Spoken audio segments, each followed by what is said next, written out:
More from the Lunchtimers, of course, and thank you for all your lovely tweets about Andy McCluskey from Orchestral Manoeuvres in the Dark. You will hear from him just after 1:30. Taylor has sent me a photograph of Andy McCluskey from OMD, who you're going to hear in just a few minutes' time, supporting their recent fundraiser for Marie Curie Manchester. And Andy McCluskey, he's a really good bloke and he really gets about, and he very much supports kind of local charities as well. And there's also another picture of him holding the Altrincham duck, which is a bit of a kind of, I suppose, an emblem for Altrincham. So thank you very much for getting in touch this afternoon. Really of English electronic music. Andy's the man behind the girl band Atomic Kitten. We've been talking about the 80s. Andy McCluskey, has inspired what we're talking about this afternoon. We know him, of course, for OMD. They're headlining this year's Rewind Festival, which celebrates 80s music, basically. You can see them perform at Rewind at Capesthorne Hall in Cheshire in August, and this is what I had to say about the festivals. It's fun and it's a great party, and it's an opportunity for the audience to go to a concert where, quite frankly, they're going to know every single song that's going to be performed. It's not, shall we say, it's not going to change the world. It's not highbrow culture, but it doesn't intend to be. When we make our new albums and when we tour to our own concerts and our own fans, we might try to be a little bit more artistic, but when we play Rewind, we go on stage and we knock out 16 singles in a row. Thank you very much. And nothing wrong with that. Nope. Anybody particularly on this lineup that you think, do you know what, they're great on stage, can't wait to work with them again? I have seen Martin Fry and ABC a few years ago in Germany, and they are absolutely brilliant. Great songs. He's a great singer, great performer, so I'm very much looking forward to seeing that band. The girls from Bananarama, haven't seen them for 30 odd years. Hopefully they'll say hello. But no, there's loads of people there. Some people you know, some people you've never met. It's an interesting day out backstage as well as in front of the stage. Do you party? Oh, good Lord, no, much too old for that. No, don't tell me that. No, it depends what you call party these days. You know, a couple of aspirins and a glass of water. Basically, I confine my partying to the stage. I mean, those who've seen me perform still know that I have I still do a good trade in my wild windmill dancing, and I continue to do so. And what about the clothes? No, I will not be wearing... I can't fit into them, let's be serious. I just wear black jeans and a white shirt on stage so that you can see me from the other end of the field. That's all. It's a gorgeous setting, actually, Capesthorne. Absolutely gorgeous. Yeah, I've not been down there, so I'm looking forward to. It'll be an adventure when we get there. But we did do Rewind at Henley a few years ago, and I know that was just an absolutely fabulous occasion. So I'm sure Capesthorne's going to be the same. And you say that the audience revisit the fashions of yesteryear. From what I saw at Henley, yes, there were. I suppose.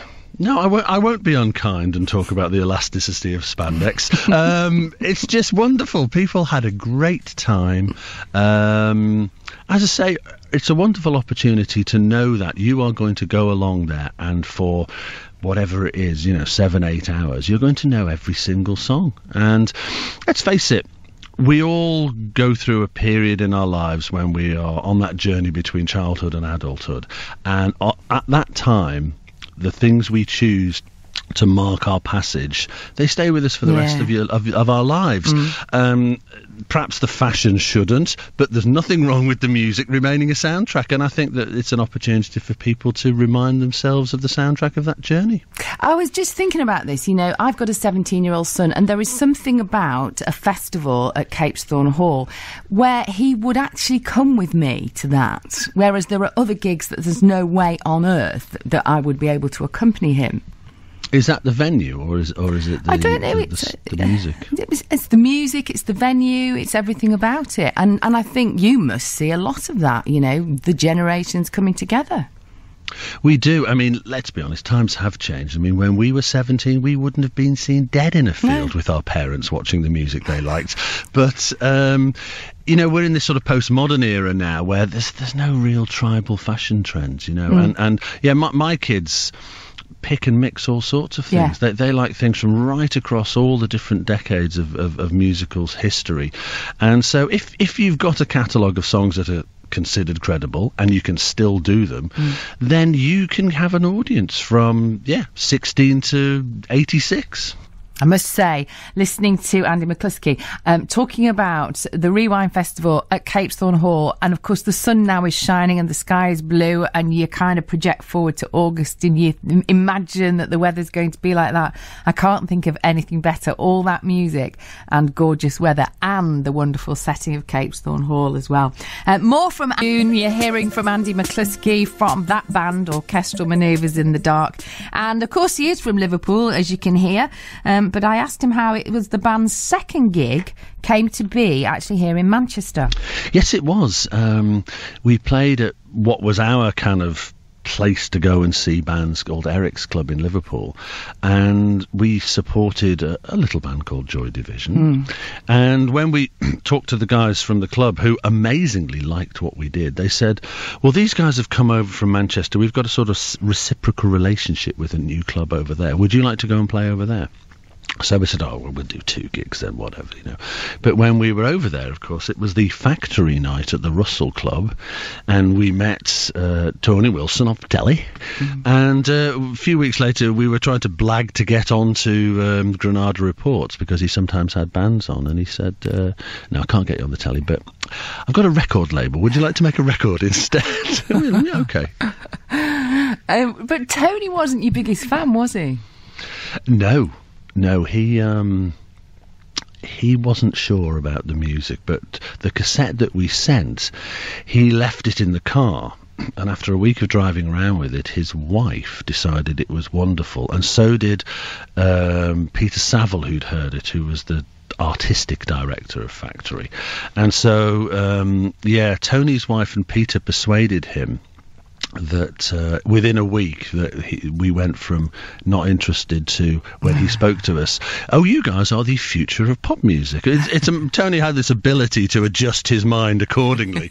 So he told us that we were the future of pop music, and I think we swore at him because we said we were experimental, not pop, but we'd still like to make a record nonetheless. Brilliant, absolutely brilliant. He turned out to be correct, or at least his wife was. Did you get on with Tony? Oh, loved him to bits. Yeah, I mean, it's he was such a catalyst for so many people, not just the artists who he did directly help, but he was a conduit of linking people with new music. You know, you need people to open doors, to present things to you, to allow you inside the clothes shop, and he was wonderful. I adored him, and in many respects I wish perhaps we'd stayed on Factory Records rather than moving off. But when we were on Factory, they were a tiny label, and they insisted they were just going to get us sort of signed up to a major as a stepping stone. We know you, of course, for Orchestral Manoeuvres in the Dark, and then of course there was Atomic Kitten, and you were very clear with OMD you didn't want to write love songs. That was absolutely not what you wanted to do, and yet Atomic Kitten, you know, it was the odd love song, wasn't there, in there? Yeah. What are you saying? Well, I'm just saying that perhaps you mellowed over the years. Yes, I got in touch with the angst-ridden teenage girl inside me, and those lyrics just poured out. Atomic Kitten was great fun. It was, do you know, in its own way, it was a completely blindfolded experimental voyage of discovery, just like being in OMD in the early days. I thought I knew about the music industry after almost 20 years of being in my own band. I hadn't got a clue. The manufactured pop end of the music industry is a completely different and not altogether nice beast. It's, you know, everybody watches these reality TV shows and thinks, oh, I'd like to have a go at that. I'd like to be rich and famous. It's a vicious, backstabbing, dog-eat-dog world out there, and I would tell people not to do it, but they won't listen to me. No, of course they won't. No. Andy McCluskey there. Good bloke. Really enjoyed talking to him. And as I say, the Rewind Festival, if you like that kind of music, sounds fab. The Rewind Festival, North it is. It's at Capesthorne Hall from the 7th to the 9th of August this summer. You know, the likes of Jimmy Somerville, Bananarama, Human League, and of course OMD appearing on that.